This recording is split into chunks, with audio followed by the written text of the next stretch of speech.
So when we began, we had all this content on YouTube, and I thought I was giving them everything, but there are still people who want patterns.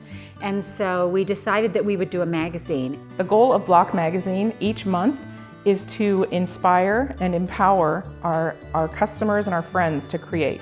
And what we've done is we've taken that little idea, that small nugget of a wish, and turned it into this really beautiful magazine that we've been able to put out into the world and connect with so many people and share our ideas and our inspirations. And it's just a beautiful compilation of photography, education, and information that helps us all to feel inspired and to be connected. We've had some really great new changes to the magazine this year.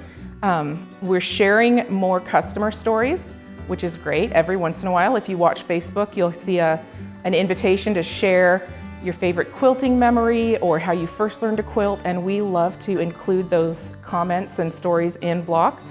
Another thing that I'm really excited about is the Jenny's Journal section. I think that is such a great way for us to stay connected, because at her heart and soul, Jenny is a quilter, and she is constantly working on fun things for her grandchildren, for her friends, and even just projects that she wants to do for herself.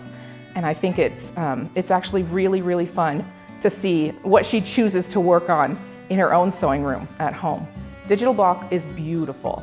We've always tried to offer a digital option, and I love this new issue because you can click on and almost turn the page as you scroll through. And really the goal is to inspire creativity and empower you with education and the confidence and the skills that you need to continue to create beautiful quilts.